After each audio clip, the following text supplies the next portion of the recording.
আজ মাহির বাসর রাত। প্রতিটা মেয়ে স্বপ্ন থাকে এই রাতকে ঘিরে, কিন্তু মাহির বাসর রাতটা শুরু হয়েছে বেল্টের আঘাতে। ক্ষত বিক্ষত হয়ে গেছে মাহির ফর্সা পিঠটা। আঘাতগুলো এতটাই গভীর ছিল, ব্লাড ছিঁড়ে পিঠটা রক্তে লাল হয়ে আছে। দু হাতের মুঠো ভর্তি চুড়িগুলো ভেঙে হাতে বিঁধে গেছে। প্রচণ্ড যন্ত্রণা হচ্ছে শরীরের ভিতরে। পুরো শরীর ঘামে ভিজে চুপচুপ করছে। মাহির বুক ফাটা আর্তনাদ শোনার মতো কেউ নেই তার পাশে। কয়েক ঘন্টা আগের কথা, মাহির বিয়ে ঠিক হয়েছিল রাহিম কাকার বড় ছেলে আরমান চৌধুরীর সাথে। ছোটবেলা থেকেই দুজনকে খুব ভালোবাসত। আরমান মাহির দিকে সব সময় খেয়াল রাখত। জানতো মাহির ঘরে সৎ মা, তাই মাহিকে কখনো ছোট করে কথা বলতো না। পড়াশোনা শেষ করে ভালো চাকরি পেয়ে নিজের বাবা মাকে জানালো মাহিকে বিয়ে করার কথা। কিন্তু মাহির আর্থিক অবস্থা খারাপ থাকার কারণে তারা প্রথমে এই বিয়েতে কিছুতেই রাজি হয়নি। আর রাজি না হওয়ারই কথা, কারণটা সবারই জানা। কোনো বাবা মাই চাইবেন না তার সন্তান কোনো নিচু বংশের মেয়েকে বিয়ে করুক। তবুও আরমান চৌধুরী বহুত কষ্টে তার পরিবারকে রাজি করায়। অবশেষে আরমানের পরিবার তাদের একমাত্র ছেলের সাথে মাহির বিয়ে দিতে রাজি হয়। সব কিছু ঠিকঠাকই চলছিল। বিয়ের দিন তারিখ সব ঠিক হয়ে গেছে। আত্মীয় স্বজন, এলাকার লোকজন সবাইকে বিয়ের দাওয়াত দেওয়া হয়ে গেছে। সবাই ভীষণ খুশি। শুধু মাহির মা খুশি ছিল না। তার এই বিয়েতে কোনো মতামতই ছিল না। তিনি চায়নি মাহি কোনো বড় পরিবারের বউ হোক। চাইবেই বা কেন, সৎমা বলে কথা। আজ জুম্মার দিনে মাহির বিয়ে। বিয়ের দিন সকালে ঘর ভরা মেহমান। সবার মনের ভিতরে বিয়েকে কেন্দ্র করে আনন্দের বন্যা বয়ে যাচ্ছে। সকাল গড়িয়ে দুপুর হয়ে এলো। জুমার নামাজ পড়ে বরযাত্রীরা আসবে বিয়ে বাড়িতে, এমন কথা ছিল। তারা আসলেই বিয়েটা সম্পন্ন করা হবে। জুমার নামাজ পড়া শেষ করে কাজী সাহেব চলে আসেন। এসে জিজ্ঞেস করেন, বর কোথায়? শুভ কাজটা তাড়াতাড়ি সম্পন্ন করতে চাচ্ছি। ঠিক তখনই আরমানের বাবা এসে তার সন্তানের অ্যাক্সিডেন্টের খবর দেয়। আসার পথে কার অ্যাক্সিডেন্টে তার ছেলে মাথায় গুরুতর আঘাত পায়, তাই তার ছেলেকে এখন হসপিটালে ভর্তি করা হয়েছে। মায়ের বাবা এগিয়ে এসে বিস্তারিত জানতে চাইলে তিনি ধমক দিয়ে বলে, আপনারা আমার ছেলের মুখ একবারও মুখে আনবেন না। আপনার মেয়েটা একটা অলক্ষী। জন্মাবার সময় নিজের মাকে খেয়ে এখন আমার সন্তানকেও খেতে চেয়েছিল। তাই এমন মেয়ের সাথে আমার ছেলের বিয়ে আমি কখনো দেব না। এই বিয়ে ক্যান্সেল। আমার ছেলে যদিও সুস্থ হয়, তবুও মাইকে আমার পুত্রবধূ করতে পারবো না। আরমানের বাবা বিয়েটা ভেঙে দিয়ে চলে যায়। মাহির সৎমা এবার হাততালি দিয়ে বলেন, আমি বলেছিলাম না এই মেয়ে একটা অলক্ষী, যে জিনিস ধরবে সেটাই ছাই হয়ে যাবে। দেখলে তো আমার কথার সাথে মিল আছে কি না? মাহির বাবা কোনো কথা বলেনি, চুপচাপ ঘটনাস্থলে দাঁড়িয়ে থেকে কথাগুলো শুনছে। এখন তোমার এই অলক্ষী মেয়েকে কে বিয়ে করবে? এখন তো আর কেউ বিয়ে করতে রাজি হবে না। এখন কি করবে? এমন মেয়েকে আমিও আর ঘরে তুলব না। আমার মেয়েও আছে, ওর সাথে থাকলেও ওকে বিয়ে দিতে পারবো না। তুমি এখন যা করার করো। বিয়ে বাড়িতে আসা লোকজন আস্তে আস্তে চলে যেতে থাকে। এমন সময় এক ভদ্রমহিলা এগিয়ে এসে বলে, যদি কিছু মনে না করতেন তাহলে আমার ছেলের জন্য আপনাদের মেয়েকে নিতে চেয়েছিলাম। মহিলার কথা শুনে সবার চোখ কপালে উঠল। আমতা আমতা করে, জি, আপনার ছেলে কি করে? আসলে আমার ছেলের বউ মারা গেছে আজ 6 মাস হলো। বাচ্চা হবার সময়ে মারা যায় 6 মাসের মেয়েকে রেখে। যার মাল সে নিয়ে গেছে, এখানে তো আর কিছু বলার নেই। এখন বলুন, আপনার মেয়েকে কি আমার ঘরের বউ করে পাঠাতে রাজি আছেন? মানে আমরা একটু ভেবে দেখি। মাহির বাবা বললেন, এই তুমি কি আবার ভাববে? আপনি তার কথা শুনেন না তো? আমি মেয়ের মা, আর আমি যা বলবো তাই হবে। আপনার ছেলেকে নিয়ে আসেন, এখনই বিয়েটা হবে। মাহির সমস্ত কথাগুলো শোনার সাথে সাথে সেন্সলেস হয়ে পড়ে। বিয়ে শুরু করার পরে মাহির জ্ঞান ফিরে আসে। তারপর চিৎকার দিয়ে কাঁদতে থাকে, আমি এই বিয়েতে রাজি না। কিন্তু কে শোনে কার কথা? সৎ মায়ের কারণে মাহির বিয়েটা শেষমেশ লোকের সাথে হলো। কিছুক্ষণ হলো বিয়ে করে নিয়ে এসেছে মাহিকে। বধূর বেশি বিছানায় বসিয়ে রাখা হয়েছে তাকে। মাহির বসে থাকতে একদম ভালো লাগছিল না। এই বিয়েকে সে বিয়ে মনে করছে না। এটা কোনো বিয়ে হতেই পারে না। এটা একটা কবর। হ্যাঁ, তাকে কবরে পাঠানো হয়েছে। এমন সময় দরজাটা খুলে ভেতরে এসে দাঁড়ায় সেই মানুষটি, যাকে সে এখনও চোখে দেখেনি। রুমের লাইট অফ করা ছিল। লাইটটা অন করতেই মানুষটির দিকে তাকায় মাহি। দেখতে শুনতে ভদ্রলোকই মনে হচ্ছে। মাহির দিকে রাগের চোখে তাকিয়ে থেকে বিছানার কাছে এসে, এই মেয়ে, তোর এত বড় সাহস হলো কিভাবে আমার মোহনার বিছানায় বসার? এই বিছানায় শুধু মোহনার অধিকার আছে। কথাটা বলেই মাহিকে টেনে বিছানা দিয়ে নামিয়ে দিল। রাগান্বিত হয়ে মাহি বলল, আপনি কি মানুষ? আপনাকে দেখে তো মনে হচ্ছে আপনি একটা অমানুষ। কথা নেই, হুট করে এসেই টেনে নামালেন। আমি কি এই বিছানায় বসতে এসেছি? সবাই রেখে গেছে তাই বসা। বললেই হতো, নেমে যেতাম। এবার রাগান্বিত হয়ে মাহির চুলের মুঠি ধরে জিজ্ঞাসা করলো, কি বললি তুই? আবার বল। আপনি কি বয়রা নাকি যে আবার বলতে হবে? আর শোনেন, এত নাটক করবেন না। বিছানায় যদি কি জানি নাম বললেন? ও হ্যাঁ, মোহনা। এতই যদি ভালোবাসতেন আপনার স্ত্রীকে তাহলে আমাকে বিয়ে করলেন কেন? আর এখন এত ভনিতা করছেন যে? শোনেন, আপনাদের পুরুষদের আমি ভালো করেই চিনি। বউ মারা গেল 6 মাস হলো, সাথে সাথে এখনই বিয়ে করে ফেলেছেন। তারপর বলবেন কি আপনার মা জোর করে বিয়ে করিয়েছেন। এসব নাটক করা কি খুব জরুরি? বাহ, কি আমার দায়িত্বের স্বামী। কোনো কথা না বলে এবার সে হিয়াকে প্যান্টের বেল্ট খুলে ইচ্ছা মতো আঘাত করতে থাকে। তারপর সে চলে যায়। আর মাহি ফ্লোরে বসে চুলগুলো মেলে দিয়ে হাঁটুর মাঝে মুখ গুজে অনবরত কাঁদছে মাহি। সমস্ত মুখে তার রক্তের ছাপ স্পষ্ট ফুটে উঠেছে। কি বলবে কিছু বলার নেই তার। কার কাছেই বা বলবে? নিজের মা থাকলে তো এমন ঘরে বিয়ে দিতে পারতো না। এত কিছু ভেবে ফ্লোর থেকে উঠে ওয়াশরুমে ঢুকলো মাহি। শরীর থেকে এক টেনে শাড়িটা খুলে ফেলে শাওয়ারের নিচে বসে পড়ল। সমস্ত শরীর তার থরথর করে কাঁপছে। মনের ভিতরে শুধু একটাই আফসোস, মা না হয় সৎ ছিল, কিন্তু বাবা তো সৎ না। সৎ মায়ের তালে পড়ে সে আমাকে জেনে শুনে এমন লোকের সাথে বিয়ে দিল যার কিনা 6 মাসের একটা মেয়েও আছে। সারা রাত ফ্লোরে মুখ গুজে গুজে কেঁদেই চলেছে। মধ্যরাতে হঠাৎ দরজা খোলার শব্দে নড়ে চড়ে বসে মাহি। রুমের লাইট সেই থেকে অফ করা। হঠাৎ রুমের লাইটগুলো জ্বলে উঠল। এক পা দুপা করে খাটের কাছে এগিয়ে এসে বিছানার উপরে শুয়ে পড়ে লোকটি। মাহি দেখেও না দেখার ভান করে চুপ করে থাকে। মাহির কখন জানি চোখ দুটো ঘুমের দেশে চলে যায়। ভোরের আলো মুখে পড়তে মাহির ঘুম ভেঙে গেল। চোখ মেলে তাকাতেই পারছিল না। কাঁচা ঘুম ভাঙলে শরীরটা খুবই খারাপ লাগে। তার থেকে বড় কথা হলো, গতকাল দুপুর থেকে এখনো পর্যন্ত এক ফোঁটা পানিও স্পর্শ করেনি সে। সমস্ত শরীর ব্যথা করছে। পিঠের চুলগুলো সরাতে গেলেই ক্ষতস্থানে হাতটা পড়তে ও মা গো মা। সাথে সাথে রাতে সে বেল্টের আঘাতের কথাটা বারে বারে চোখের সামনে ভেসে উঠছে। কিছুতে লোকটিকে সহ্য করতে পারছে না, তবুও কিছুর করার ছিল না। কি করবে? কোথায় যাবে? বাসায় সৎমা। একদিনও হয়নি বিয়ে হয়েছে, কিন্তু প্রথম রাতেই স্বামী নামক মানুষটির কাছ থেকে উপহার হিসেবে বেল্টের আঘাত পেল। বসা ছেড়ে উঠে জানালার পর্দা খুলে দিলে তার চোখের উপরে আলো পড়ল। চোখ মেলে তাকিয়ে এর আগে কটমট করে বলল, এই তোর এত সাহস কী করে হলো? আমি ঘুমোচ্ছি, তুই কি চোখে দেখতে পাচ্ছিস না? নাকি রাতের আঘাতের কথা ভুলে গেছিস? আপনি এভাবে কথা বলছেন কেন? আমি কি আপনাকে কিছু বলেছি? চোখ মুছে বিছানার উপরে বসল। এত বেশি প্যাচাল পারবি না। শোন, তুই যদি ভেবে থাকিস যে আমি তোকে স্ত্রীর অধিকার দেব, তাহলে আমি মনে করব তোর মতো বোকা কেউ নেই। আমার স্ত্রী শুধুমাত্র মোহনা ছিল, আছে এবং থাকবে। ওর জায়গাটা কাউকে দেব না। তোকে মা কেন এনেছে আমি জানি না। আমি তো এটাও জানতাম না যে তোর সাথে আমার বিয়ে ঠিক কখন হলো। আমি অফিসে কাজ করছিলাম, ঠিক তখনই মায়ের কল আসে।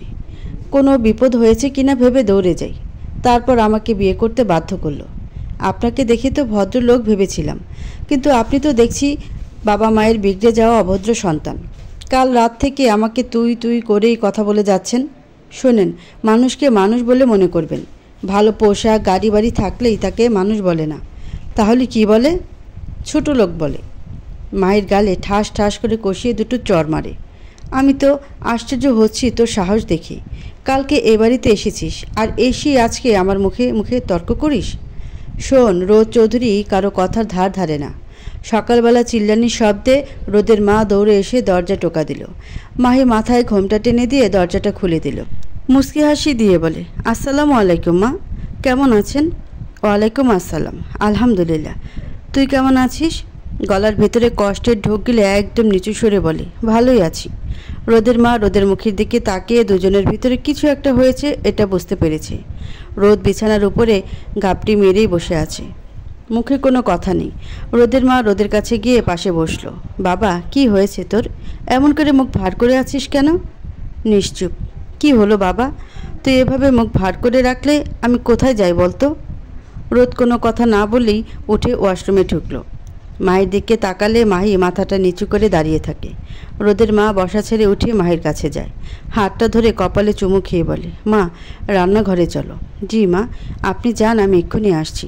ঠিক আছে। রোদের মা চলে গেলে মাহি আয়নার সামনে গিয়ে দাঁড়ায়। চুল দিয়ে টপ টপ করে পানি পড়ছে, ঠোঁটের পাশে লাল হয়ে ফুলে আছে। শাড়ির আঁচলটা ভালো করে গায়ে পেঁচিয়ে রুম থেকে বেরিয়ে সোজা রান্নাঘরে ঢুকে। মাহিকে দেখে রোদের মা চোখটা মুছে নিল। এদিকে আয়। মাহি গুটি গুটি পায়ে মায়ের কাছে এগিয়ে গেল। মাহির হাত ধরে নিজের রুমে নিয়ে গিয়ে দরজাটা লক করে দিল। তারপর মাহিকে বিছানায় বসিয়ে ফার্স্ট এড বক্সটা হাতে করে এনে আঁচলটা সরিয়ে ফেলল। মা কি করছেন? একদম কথা বলবি না।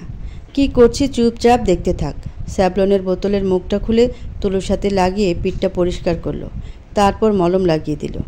মাহির পুরো পিঠটা রক্তে ভিজে আছে। মাহির ফর্সা পিঠের দিকে তাকানো যাচ্ছে না। রোদের মায়ের চোখের কোণে পানি চলে আসে। নিজেকে খুব অপরাধী ভাবছে। সারা জীবন সবার উপকার করে এসেছে, কখনো ক্ষতি করেনি। কিন্তু এখন সে উপলব্ধি করতে পারছে মাহির জীবনে সে অনেক বড় ক্ষতি করে ফেলেছে। রোদের সাথে মাহিকে জড়ানোটা একদম ঠিক হয়নি তার। রোদকে তো ভালো করে চিনি, একদম ঘাট দ্বারা। যেটা না বলে তো সেটা না, সেটা কখনো আর হ্যাঁ হয় না। মাহিমা, তুই আমাকে ক্ষমা করে দিস। আমি বুঝতে পারিনি যে রোদ তোকে মেনে নেবে না। মোহনাকে রোদ ভালোবেসে বিয়ে করেছিল। মাত্র 2 বছরের সংসার ছিল ওদের। মোহনা যখন প্রেগনেন্ট হলো আর এটা জানতে পেরে রোদ যে কত খুশি হয়েছিল সেটা ভাষায় প্রকাশ করা যাবে না। মাহি, তোকে একটা কথা বলবো। আমাকে যদি মা মনে করিস তাহলে কথাটা রাখবি? জি মা, বলেন। আপনি যদি আমাকে এখন বিষের বোতল দিয়ে বলেন এটা নে পান কর, আমি একবারও জিজ্ঞাসা করব না এতে কি আছে। কারণ আমি জানি একজন মা কখনো তার সন্তানের ক্ষতি করে না। আর আমি মনে করি আপনি যেটা বলবেন বুঝে শুনেই বলবেন। মাহি, আমি তোকে যতই দেখছি ততই মুগ্ধ হচ্ছি। তোর ভিতরে আলাদা কিছু একটা আছে যেটা আমাকে ভীষণভাবে মুগ্ধ করেছে। মা, তোর সাথে রোদের যেভাবেই হোক বিয়েটা হয়েছে। এখন তোকে সব কিছু সামলাতে হবে। একটা মেয়ে পারে না এমন কিছু নেই। সে চাইলে একটা পুরুষের মন জয় করতে পারে। আমি জানি রোদ যেটা করেছে ভীষণ অন্যায় করেছে। বাসর রাতেই বোর গায়ে হাত তুলেছে। কিন্তু তুই বিশ্বাস কর, ও এমন ছিল না। মোহনার মৃত্যুটাকে রোদ মেনে নিতে পারেনি, তাই ওর হয়ে আমি তোর কাছে ক্ষমা চাইছি। কি বলছেন মা? আপনি আমার গুরুজন। আপনি চাইলে আমাকে মারতে পারেন, তাই বলে ক্ষমা চাইতে পারেন না? প্লিজ মা, এভাবে আর কখনো বলে আমাকে লজ্জা দিবেন না। দরজায় ঠকঠক শব্দ শুনে রোদের মা দরজাটা খুলে দিল। মা, আমি যাচ্ছি। এত সকালবেলা কোথায় যাচ্ছিস? অফিসে জরুরি কাজ আছে তাই যাচ্ছি। তাহলে কিছু মুখে দিয়ে যা, খালি পেটে বাসানে দিয়ে নামতে নেই। মা, তুমি এখনও সে আদিম যুগ নিয়ে পড়ে আছো। এখন 2019 সাল চলছে আর এই যুগে এসে এসব কথা একদম ভিত্তিহীন। তার মানে তুই খালি পেটেই যাবি? আরে মা, তুমি কি যে বলো না। আমি বাইরে থেকে কিছু খেয়ে নিব, তুমি চিন্তা করো না। আসছি মা, বলেই চলে গেল রোদ। আম্মা, আপামনি কাঁদছে, মনে হয় পেটে ক্ষুধা লাগছে, ফিরারও খালি। তুই যা, গিয়ে দুধ গরম কর, আমি আসছি। কলি চলে গেলে রোদের মা মাহিকে বলল, দেখবি আমার নাতিনকে? দেখতে একদম মোহনার মতো হয়েছে, দেখবি। কিছুক্ষণ মায়ের মুখের দিকে তাকিয়ে থেকে বলে, চলুন মা। কেন দেখব না? রোদের মা ছোট্ট মেয়েটাকে কোলে তুলে মায়ের কোলে দিয়ে বলল, আজ থেকে এই সন্তান তোর, তুই ওর মা। মাহি মায়ের দিকে ফ্যাল ফ্যাল করে তাকিয়ে থাকলো, কোনো কথা বলল না। রোদের মা মাহিকে ধরে বিছানার উপরে বসিয়ে দিয়ে নিজেও পাশে বসলো। মাহি এক ধ্যানে মেহেতার দিকে তাকিয়ে আছে। মাহি, তুই কি আমার উপরে রাগ করে আছিস? মুখটা তুলে মায়ের দিকে তাকিয়ে বলে, রাগ করব কেন মা? আপনি কি আমাকে কিছু বলেছেন? আমি বুঝতে পারছি তুই মুখ ফুটে না বললেও মনের ভেতরে এত বড় কষ্টটা চেপে রেখেছিস। অবিবাহিত মেয়ে হয়েও আজ এমন একজনের সাথে তোর বিয়েটা হলো যেটা কোনো মেয়ে চাইবে না। তবুও বলছি, নিজেকে একটু সামলে নে, দেখবি সময়ের সাথে সাথে সব কিছু ঠিক হয়ে যাবে।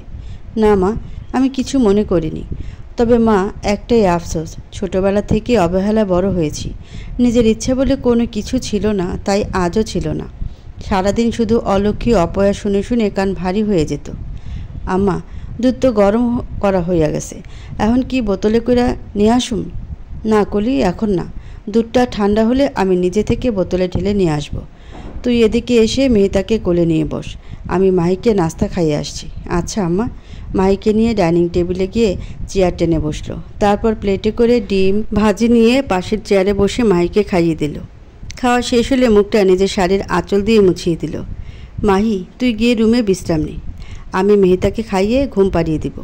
নিজের রুমে ঢুকে বিছানার উপরে হেলান দিয়ে বসলো মাহি। শরীরটা বড্ড খারাপ লাগছে। আরমানের কথাগুলো মনে পড়তে চোখের কোণে পানিতে ভরে যায়। কেমন আছে সে? খুব জানতে ইচ্ছে করছে।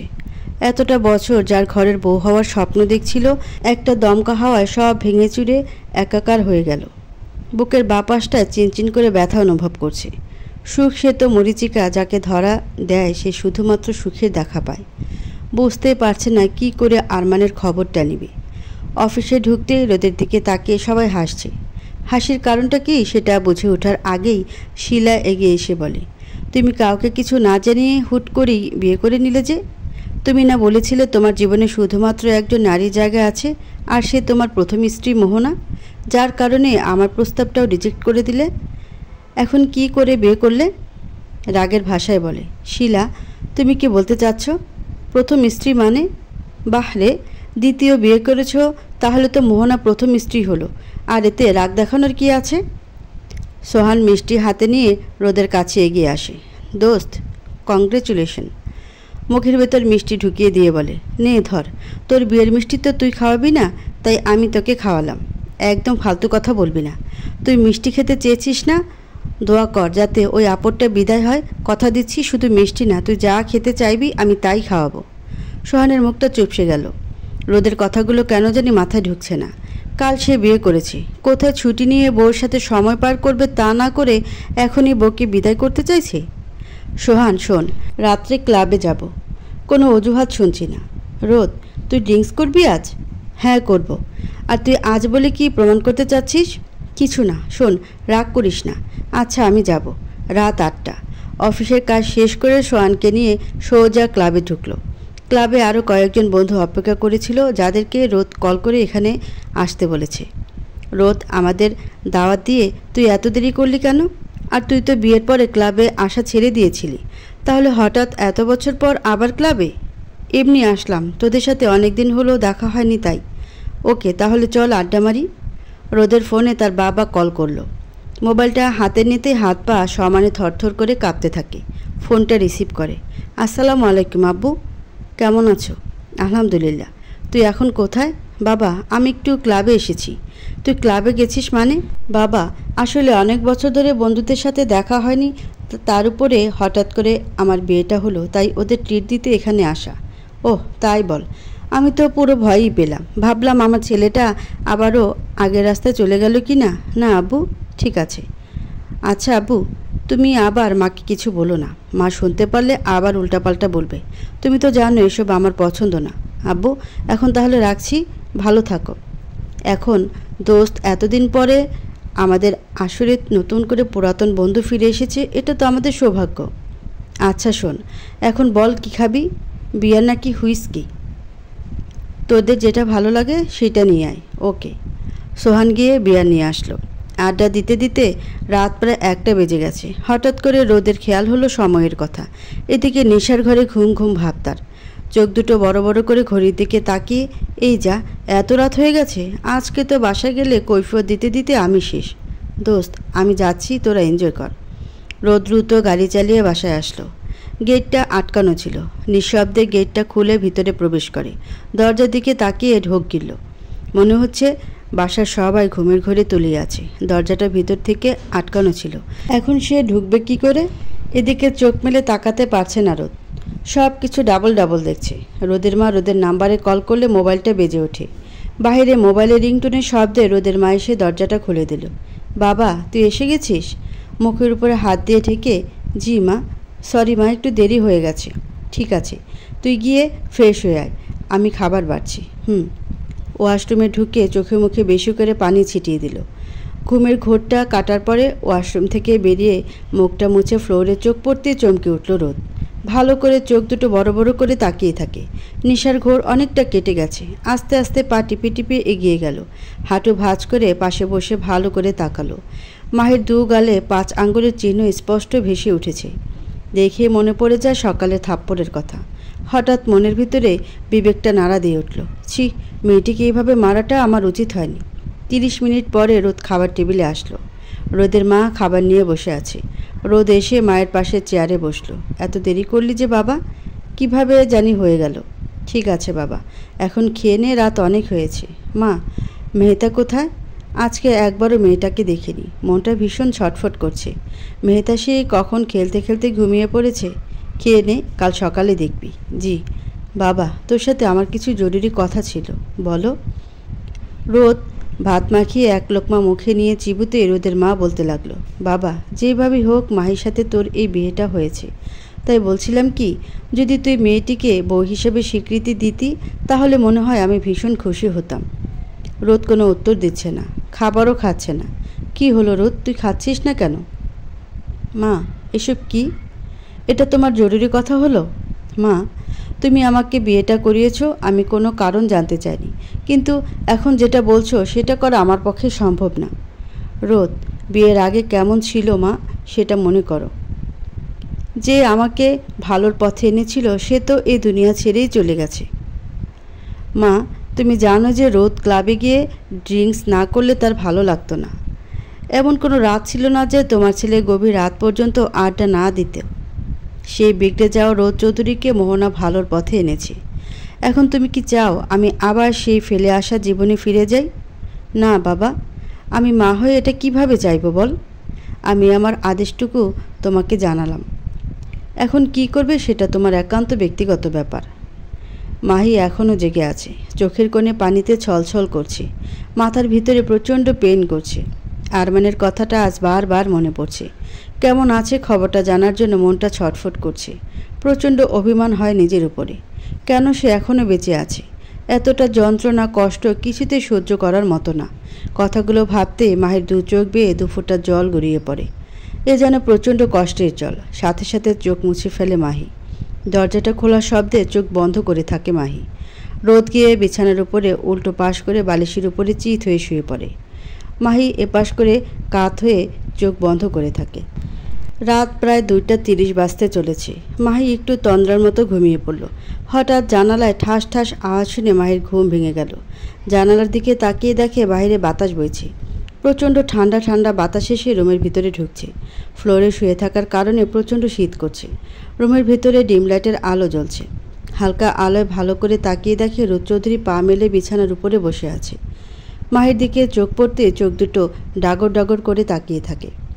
ঘুমের ঘরে রাতের বেলায় কাউকে এভাবে তাকাতে দেখলে বুকটা ধড়ফড় করতে থাকে। বাতাসের মাত্রা তীব্র থেকে তীব্রতর হচ্ছে।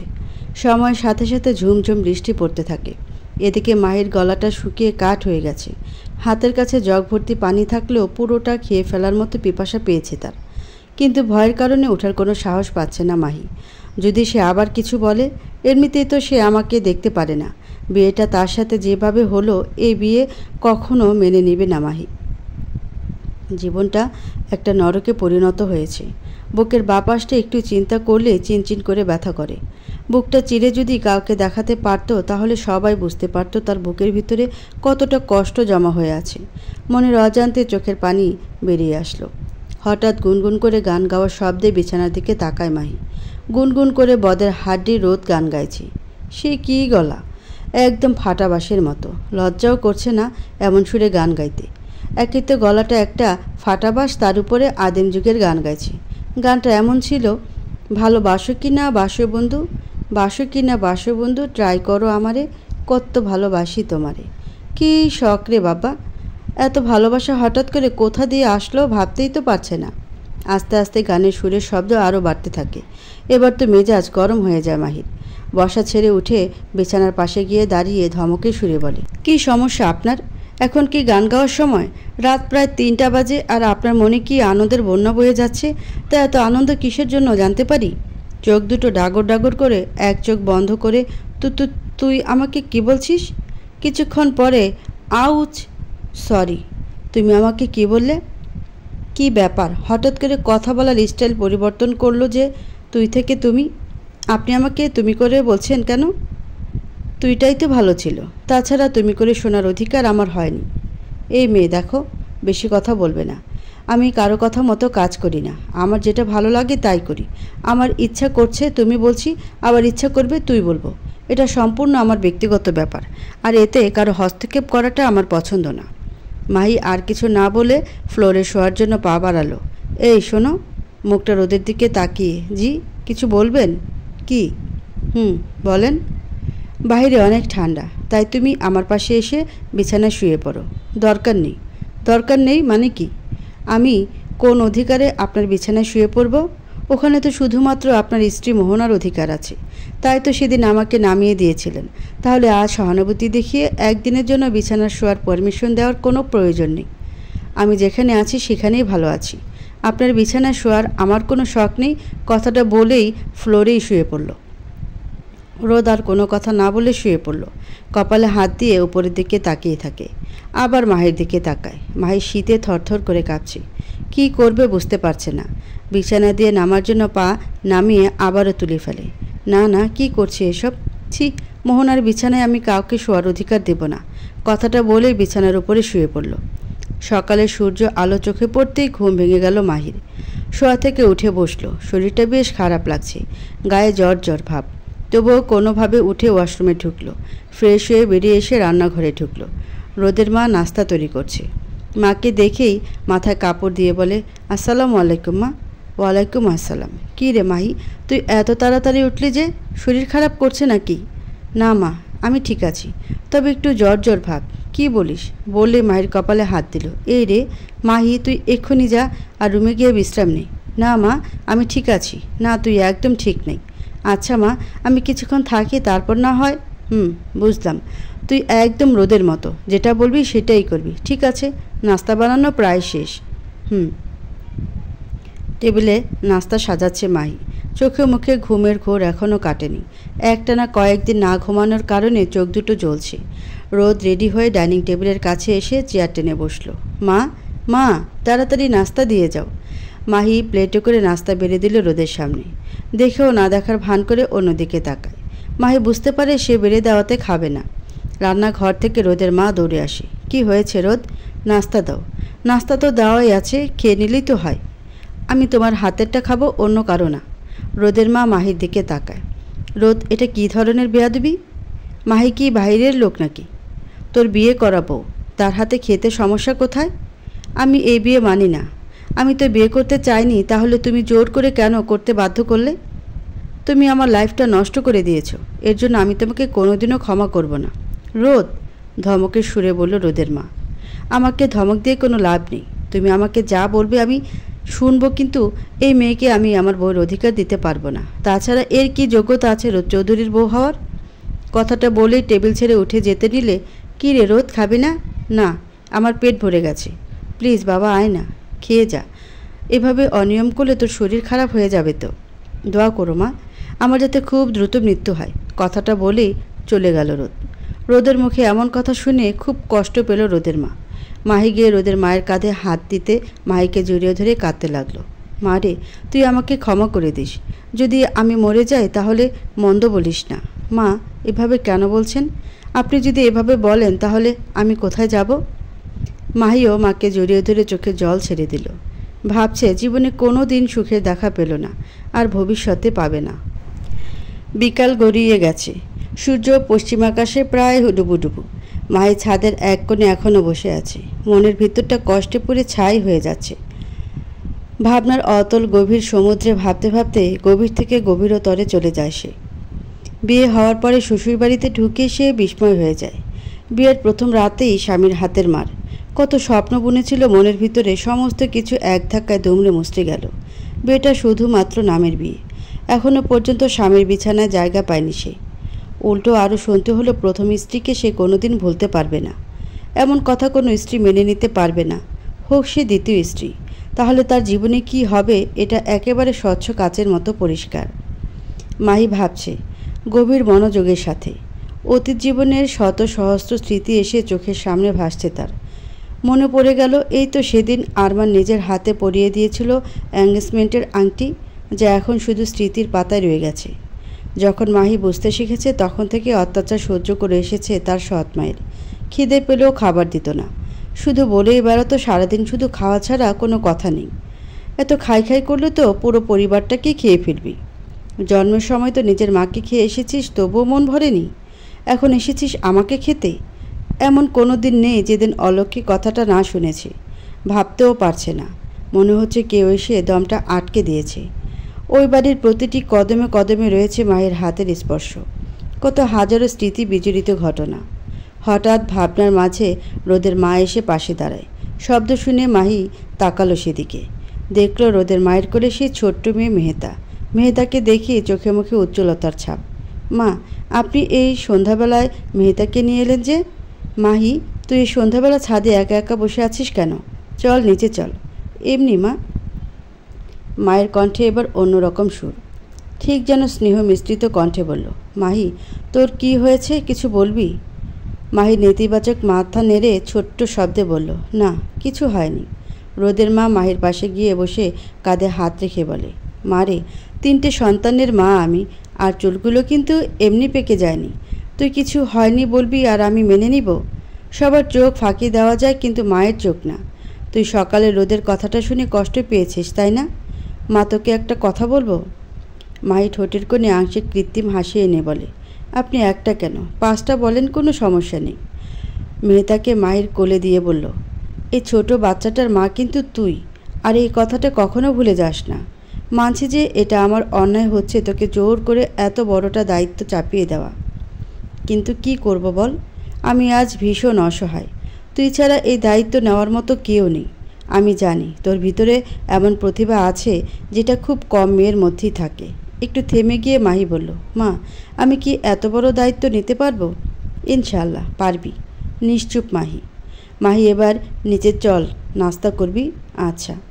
মেহেতাকে কোলে নিয়ে ছাদ থেকে নিচে নামলো মাহি। মেহেতাকে কোলে নিয়ে নিজের রুমে ঢুকে বিছানার উপরে বসলো। মাহি এক ধ্যানে মেহেতার দিকে তাকিয়ে আছে। মেহেতার ছোট ছোট হাত পাগুলো নাড়াচাড়া করছে আর একটু পরপর হেসে উঠছে। মেহেতার হাসি দেখে মাহিও নিজেকে আটকে রাখতে পারেনি। খিলখিল করে মাহিও হাসতে থাকে। দরজার পাশে দাঁড়িয়ে রোদের মা সমস্ত ঘটনাটা দেখে ভীষণ খুশি হলো। 2 হাত দিয়ে চোখের কোণে চলে আসা পানিটা মুছে নিয়ে ভেতরে ঢুকলো। অফিসে বসে রোদের চোখের সামনে মাহির মায়া ভরা মুখটা ভেসে উঠছে। কিন্তু কেন? তার মানে কি সে মাহির প্রতি দুর্বল হয়ে যাচ্ছে? না না, এমনটা হতে পারে না। মোহনার স্মৃতি সে কিছুতেই ভুলতে পারবে না। মেহেতাকে নিয়ে তার সমস্ত আশা ভরসা। কোনো রকমে অফিস করে বাসায় ফিরল রোদ। মাথাটা সেই দুপুর থেকে ব্যথা করছে। মনে মনে মাহির কথা ভাবছে। নিজের রুমে ঢুকে দেখে মাহির ড্রেসিং টেবিলের আয়নার সামনে দাঁড়িয়ে চুল আঁচড়াচ্ছে। মাহির চুলগুলো ঘন কালো লম্বা, আর এমন চুল সব সময় রোদকে আকর্ষণ করে। রোদকে আয়নার ভিতর থেকে দেখতে পায় মাহি। হঠাৎ দুজনের চোখ দুজনের দিকে পড়তেই লজ্জায় মাথা নিচু করে তাকায় মাহি। রোদ বুঝতে পেরে ড্রেস চেঞ্জ করার জন্য মাহিকে বলে, আমি ড্রেস চেঞ্জ করব, তাই আমার রুম থেকে যদি যেতে তাহলে আমি খুশি হতাম। মুখটা রোদের দিকে তাকিয়ে ঘুরিয়ে বলল, আচ্ছা, আপনার সমস্যাটা কি বলবেন? আপনি ড্রেস চেঞ্জ করবেন ভালো কথা, সেটা সরাসরি বললেই পারেন। এভাবে ঘুরিয়ে ফিরিয়ে কথা বলার কারণ কি? কারণ নেই? তাহলে তো ভালো। এবার কথা না বলে আমার রুম থেকে যাও। যাচ্ছি।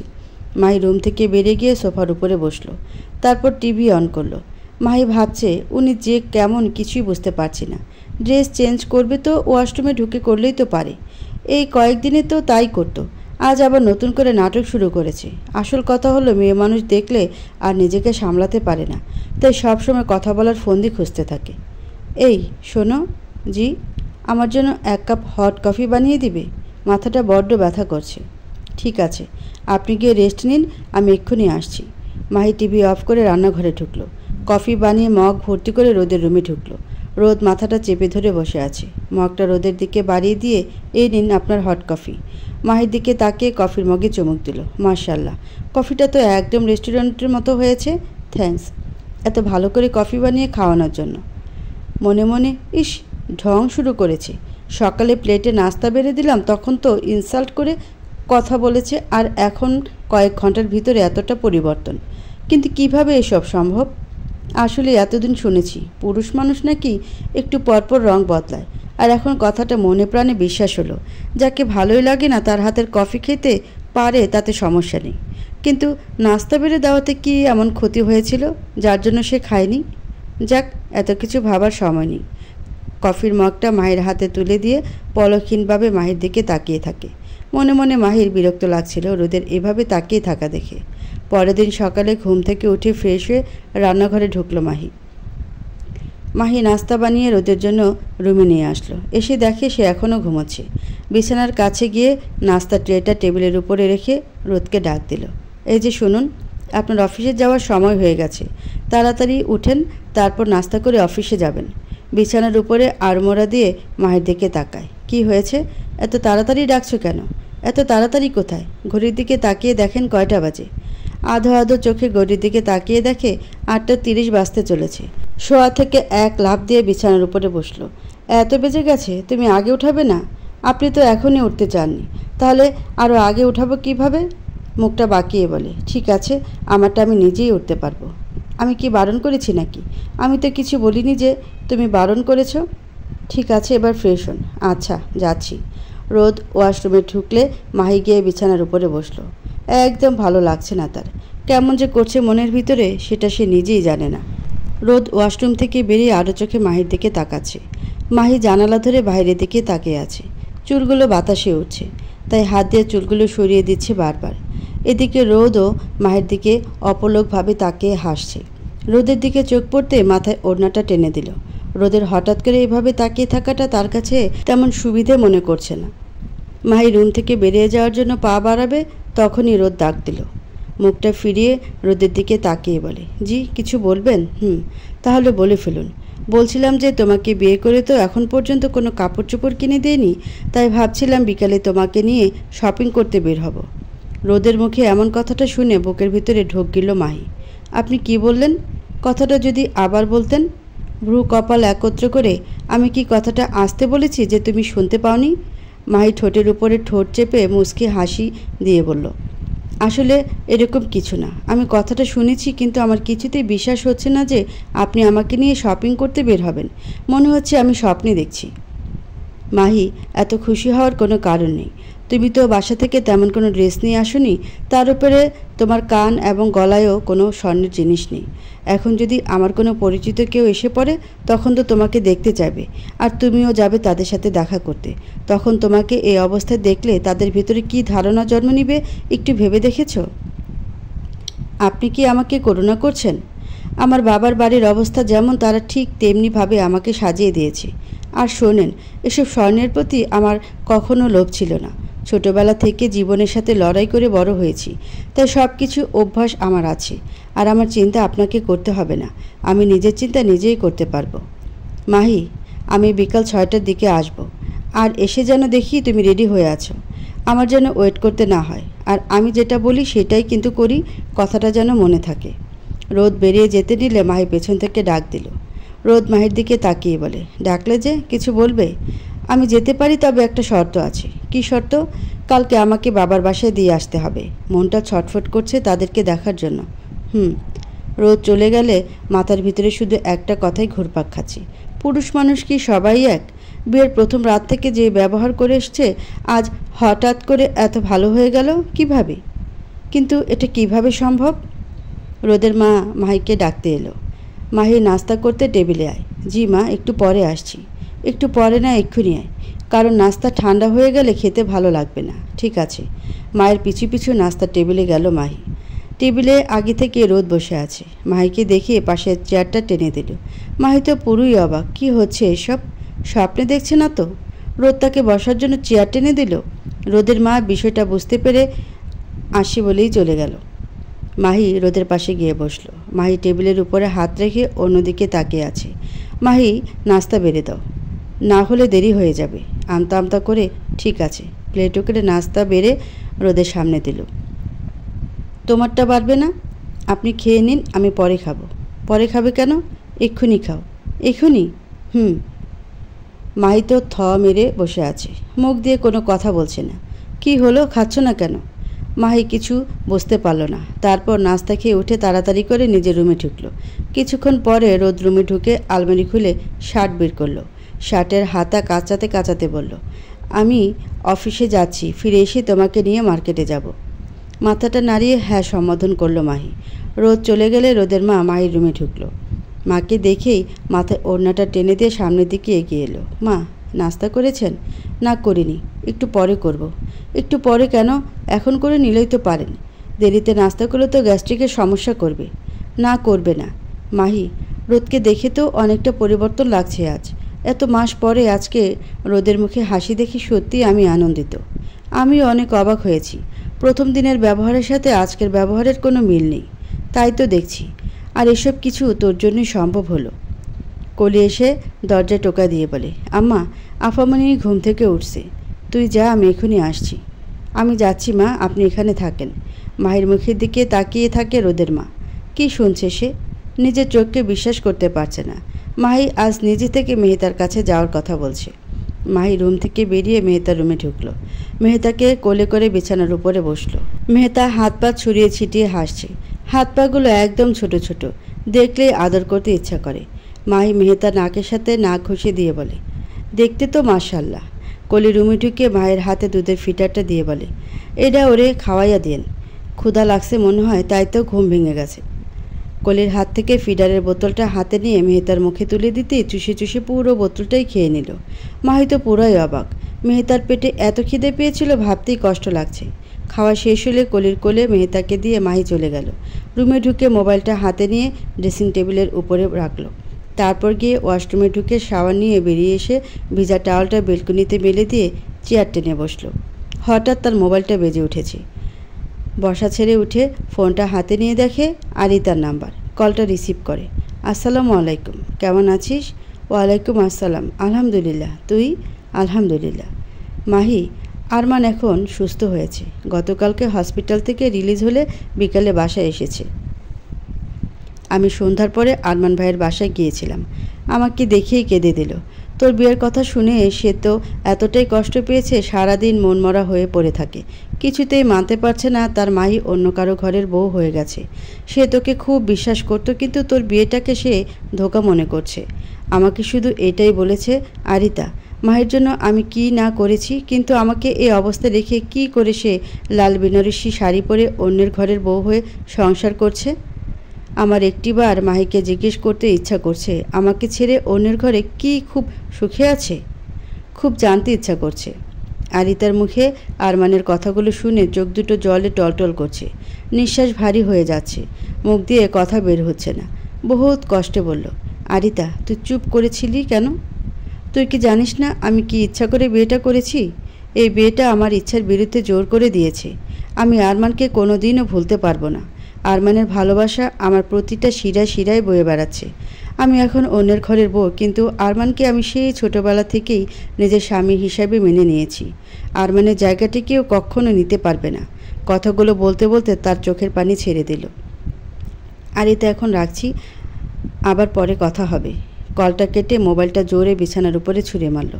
তারপর হু হু করে কাঁদতে কাঁদতে বিছানার উপরে ঝাঁপিয়ে পড়ে। মাহির হার্টবিট প্রচণ্ড পরিমাণে বেড়ে যায়, স্তব্ধ হয়ে যায়। মাথাটা প্রথমে চক্কর দিয়ে ওঠে। সমস্ত পৃথিবীটা চোখের সামনে উলট পালট হতে থাকে। মনে হয় এখন যদি সে কেঁদে না ফেলতো তাহলে বুক ফেটে মারা যেত। মনের ভিতরে খচখচানি শুরু হয়ে গেল। আরমান তাকে কি করে ভুল বুঝতো? ভাবতেই পারছে না এসব কথা। দুপুর ঘনিয়ে বিকেল হয়ে এলো। মাহি বিছানা দিয়ে নেমে ওয়াশরুমে ঢুকলো। আয়নার সামনে দাঁড়িয়ে নিজেকে দেখছে। চোখ দুটো তার ফুলে গেছে। মনের ভিতরটা কষ্টে ফেটে যাচ্ছে। ইচ্ছে করছে চিৎকার দিয়ে কাঁদতে। ভাবছে, আরমান কি সত্যি তাকে ভুল বুঝেছে? আরমানের চোখ মুখে এখন তার প্রতি অজস্র ঘৃণা জন্মে গেছে। আরমানকে দেখার জন্য বুকের ভেতরটা ছটফট করছে। খুব কষ্ট লাগছে শ্বাস নিতে। মনে হচ্ছে কে যেন তার গলাটা চেপে ধরেছে শক্ত হাতে। এতটা যন্ত্রণা মেনে নেওয়া কিছুতেই সম্ভব না। একটিবার আরমানের সাথে দেখা করে তার ভুলটা ভেঙে দেওয়া উচিত। কিছুক্ষণ জানালার গ্রিল ধরে দাঁড়িয়ে আছে। একটু বাদে রোদের মা রুমে এসে মাহিকে একাকী জানালার কাছে দাঁড়িয়ে থাকতে দেখে কাছে গিয়ে কাঁধে হাত দিতেই মুখটা ঘুরিয়ে মায়ের দিকে তাকায়। মাহির চোখ দুটো জলে টইটম্বর করছে। কিছুক্ষণ মায়ের চোখের দিকে তাকিয়ে থেকে হতভম্ব হয়ে যায় রোদের মা। মাহি, তোর কি মন খারাপ? কিছু হয়েছে? আমতা আমতা করে চোখ দুটো মুছে বলে, কিছু হয়নি মা। তবে কি? বাবাকে দেখতে ইচ্ছে করছে? বেশ তো, রোদ আসলে ওকে বলে দিব তোকে নিয়ে যেন তোর বাবার সাথে দেখা করিয়ে আনে। জোরে দীর্ঘ একটা নিঃশ্বাস ছেড়ে বলে, ঠিক আছে মা। মাহি, জি মা, রোদ কখন আসবে কিছু বলেছে? তিনি বলেছিল সন্ধ্যা 6টার দিকে বাসায় আসবে। আমাকে নিয়ে নাকি মার্কেট করতে বের হবে। তাই? যাক আলহামদুলিল্লাহ, শুনে খুশি হলাম। বরফ গলতে শুরু করেছে। কিছু বলেছেন মা? না, বলছিলাম যে তাহলে তুই রেডি হয়ে থাক, 6টা তো বাজতে চলেছে। জি মা। আচ্ছা, তুই কি পরবি? 3 পিস। শাড়ি পরে গেলে হয় না? আমার তো বিয়ের শাড়ি আছে, আর সেটা পরে তো আর মার্কেটে যাওয়া যাবে না। একটু ওয়েট কর, আমি আসছি। মা চলে গেলে মাহি ড্রেসিং টেবিলের সামনে গিয়ে টুলের উপরে বসলো। চুলগুলো ছেড়ে দিয়ে আয়নার সামনে নিজেকে দেখছে। এই কয়েকদিনে চুলের প্রতি কোনো যত্ন না নেওয়ার কারণে চুলগুলো সব রুক্ষ হয়ে গেছে। এমনিতেই মায়ের কোমর পর্যন্ত চুল, তার উপরে চুলগুলো অনেক সুন্দর। চুলগুলো ধরছে, হঠাৎ তার মনে পড়ে গেল আরমানের কথা। আরমান সব সময় বলতো, মাহি তোমার চুলের গন্ধে আমি দিশেহারা হয়ে যাই। কিন্তু হঠাৎ তার কেমন জানি খারাপ লাগছে। সে এটা কি ভাবছে? বর্তমানে সে রোদের বিয়ে করা স্ত্রী, আর এই অবস্থায় তার মুখে পরপুরুষের নাম আনাটাও পাপ। আরমান তার অতীত ছিল, কিন্তু বিয়ের পরে মেয়েদের স্বামী তার সব কিছু। বিয়েটা যেভাবেই হোক হয়ে গেছে, এখন রোদই তার সব কিছু। রোদের মা এসে শাড়িটা মায়ের হাতে ধরিয়ে দিয়ে বলে, মাহি এই শাড়িটা পর, দেখবি তোকে দারুণ মানাবে, আর রোদ তোর উপর থেকে চোখ ফিরাতে পারবে না। মায়ের মুখে এমন কথা শুনে মাহি তো বাকরুদ্ধ হয়ে তাকিয়ে থাকে। শাড়িটা রেখে রোদের মা রুম থেকে চলে গেল। মাহি শাড়িটা হাতের উপরে নিয়ে নাড়াচাড়া করছে আর দেখছে। শাড়িটা অনেক সুন্দর, আকাশি রঙের উপরে গোল্ডেন কম্বিনেশনের জামদানি। দেখে ভীষণ ভালো লাগলো মাহির। আঁচলটা বুকের একপাশ করে আয়নার সামনে বসে নিজেকে দেখছে। সন্ধ্যা 6টার দিকে দরজায় কলিং বেল বাজলো। মাহি বুঝতে পারল এই বুঝি রোদ চলে এসেছে, কিন্তু সে তো এখনও রেডি হয়নি। রোদ রুমে এসে মাহিকে দেখে বলে, কি হলো, তুমি এখন রেডি হওনি যে? 10 মিনিট সময় দিন, আমি এক্ষুনি রেডি হয়ে আসছি। ওকে, আমি বাইরে ওয়েট করছি, তুমি রেডি হয়ে বাইরে এসো। ঠিক আছে। মাহি রেডি হয়ে আয়নার সামনে দাঁড়িয়ে নিজেকে দেখছে। চুলগুলো কি ছেড়ে দিবে নাকি বেঁধে রাখবে বুঝতে পারছে না। চোখের নিচে হালকা করে কাজল দিল, ঠোঁটে হালকা করে লিপস্টিক লাগালো। অনেক ভেবে চিনতে চুলগুলোকে খোপা করলো। সম্পূর্ণ রেডি হয়ে আয়নার সামনে দাঁড়ালো। কি দেখছে সে? আজ নিজেকে নিজের কাছে ভালো লাগছে। বাহ, এতদিন পরে নিজের সৌন্দর্যতা দেখে মাহি নিজেই বাকরুদ্ধ হয়ে তাকিয়ে আছে। রোদ আবারও রুমে চলে আসে। রুমে ঢুকতেই মেরে থমকে দাঁড়ায়। কি দেখছে এসব? আয়নার ভেতর থেকে রোদকে দেখে সামনের দিকে তাকায় মাহি। মাহিকে দেখে রোদের চোখ কপালে উঠল। এক রাতের ভিতরে এত সুন্দরী কিভাবে হয়ে গেল? নিজের চোখকে বিশ্বাস করতে পারছে না। মাহিকে দেখে বুকের ভেতরে ছাই চাপা আগুনটা জ্বলে উঠল। মাহিকে ঠিক যেন অপসরীর মতো লাগছে। কিছুতে চোখ ফিরাতে পারছে না। না, কি করছে সে? মায়ের দিকে এভাবে তাকানোর কোনো মানে নেই। রোদ চৌধুরীর বুকের ভিতরে শুধু একটাই নাম, সেটা হলো মোহনা। কিন্তু মাহিকে দেখলে সে অস্থির হয়ে পড়ে। কেন এই অস্থিরতা? কোনো কারণ খুঁজে বের করতে পারছে না। অনেক কষ্টে নিজেকে সামলে বলে, মাহি তুমি কি যাওয়ার জন্য প্রস্তুত? মাহি এবার রোদের দিকে তাকালো। রোদও মাহির দিকে তাকিয়ে আছে। রোদের তাকানো দেখে মাহি লজ্জায় শেষ। কি ব্যাপার, সে এভাবে তাকিয়ে আছে কেন? রোদের চোখের পলক এখনও পড়ছে না। মাহি তো আরও চোখে রোদের দিকে তাকাচ্ছে। মাহি শেষ। লজ্জায় এখন আর তাকাতে পারছে না। মাহির বুক ধুকধক করছে। কি হচ্ছে এসব? এমন করে তাকিয়ে আছে কেন? আমি কিন্তু রেডি। আপনি যাবেন কখন? ও, তুমি রেডি? জি, অনেক সময় হলো, চলো এক্ষুনি বের হব। মাহি শাড়ির সাথে হিল জুতা পরল। তারপর শাড়ির কুচি টেনে ধরে সিঁড়ি বেয়ে নামলো। রোদ নিচে হাঁ করে মাহির দিকে তাকিয়ে দাঁড়িয়ে আছে। মাহি নিচে নেমে এলে রোদের মা এসে সামনে দাঁড়ায়। রোদ মাহিকে নিয়ে কোথায় যাচ্ছিস? আমতা আমতা করে বলে, মা মাহিকে নিয়ে একটু মার্কেট করতে যাচ্ছি। মাহি তো এক পোশাকে বাবার বাড়ি ছেড়ে আমাদের বাসায় এসেছে, তাই ভাবলাম কিছু ড্রেস কিনে দেওয়া উচিত। তা ঠিক বলেছিস। বিয়েটা তো খুব তাড়াহুড়ো করে হয়েছে। মাহিকে তেমন কিছুই কিনে দিতে পারিনি সময়ের স্বল্পতার জন্য, তাই সিদ্ধান্ত নিয়েছি আজকে মাহিকে সাথে করে নিয়ে প্রয়োজনীয় জিনিসগুলো কিনে দেব। ঠিক আছে, তাহলে তাই কর। মনে মনে ভীষণ খুশি হলো রোদের মা। রোদ নিচে গিয়ে গাড়ি বের করে দাঁড়িয়ে অপেক্ষা করছে মাহির আসার। একটু পরে মাহি নিচে নামলো। রোদ সেই একই ভঙ্গিতে মাহির দিকে তাকিয়ে আছে। মাহি রোদের কাছাকাছি এগিয়ে গিয়ে পেছনের দরজা খুলতে গেলে রোদ বাদ সাধে। কি করছো মাহি? পেছনে বসছো কেন? সামনের সিটে বসো। সামনের সিটে বসার কোনো প্রয়োজন নেই, আমি পিছনেই বসবো। মাহির খামখেয়ালি কথাগুলো রীতিমতো রাগ উঠল রোদের। পিছনের সিটে বসবে মানে কি? আমি কি তোমার ড্রাইভার নাকি যে তুমি পিছনের সিটে বসবে আর আমি সামনের সিটে বসবো? যদি কেউ দেখে ফেলে তাহলে ভাববে আমি তোমার ড্রাইভার, অথচ তুমি যে আমার স্ত্রী সেটা তো কেউ জানবে না।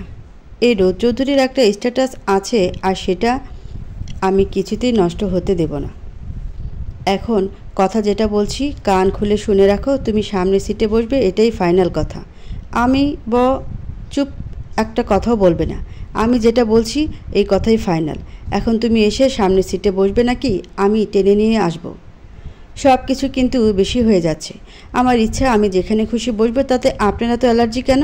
আর হ্যাঁ, একটু আগে কী যেন বলছিলেন, কেউ দেখলে আপনার স্ত্রী সেটা বুঝবে না। আমি আপনার কোনো স্ত্রী না, আমি শুধুমাত্র আপনার বাসায় থাকছি। আমি এই বিয়ে মানি না। এটা কোনো বিয়ে হলো? বিয়ে হয়নি তো কি হয়েছে? আপনার কাছে এটাকে বিয়ে মনে হয়? হ্যাঁ হয়তো, কেন হবে না? আমাদের বিয়েতে কি কোনো কিছুর কমতি ছিল? পুরো 5 লাখ টাকা কাবিন করে 4 কলেমা পড়ে তোমাকে বিয়ে করেছি।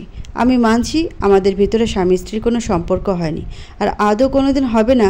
তাই বলে বিবাহটা তো আর মিথ্যা না। আপনাকে কি বলে যে ধন্যবাদ দিব বুঝতে পারছি না। আপনি এটা বিয়ে মানেন?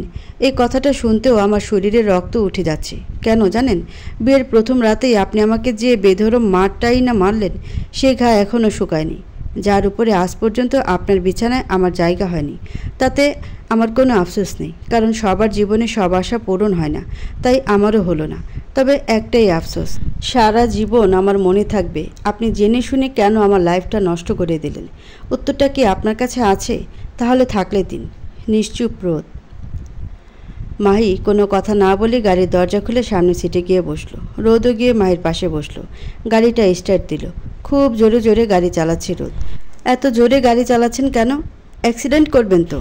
রোদ কোনো উত্তর দিচ্ছে না। কি হলো? আপনাকে কিছু জিজ্ঞেস করছি, উত্তর দিচ্ছেন না কেন? মাঝপথে হঠাৎ গাড়িটা দাঁড় করিয়ে মায়ের হাত দুটো চেপে ধরে। মাহি তো পুরোই অবাক হয়ে হা করে তাকিয়ে থাকে। রোদ আচমকায় মায়ের ঠোঁটের ভিতরে নিজের ঠোঁট ডুবিয়ে দিল। মাহির শরীরে বিন্দু মাত্র জোর পাচ্ছিল না রোদকে সরিয়ে দেওয়ার। দমটাও আটকে যাচ্ছিল, গলাটাও শুকিয়ে কাঠ হয়ে যাচ্ছে। একটু পরে রোদ মাহিকে ছেড়ে দিয়ে অনুশোচনায় গাড়ি দিয়ে নেমে বাহিরে দাঁড়িয়ে থাকে। মাহি তো পুরাই হতবাক। কি হলো কিছুই বুঝতে পারছে না। এমনটা তো হওয়ার কথা ছিল না, তবুও কি থেকে কি হয়ে গেল। মাহি পুরোই স্তব্ধ হয়ে বাইরের দিকে তাকিয়ে থাকে।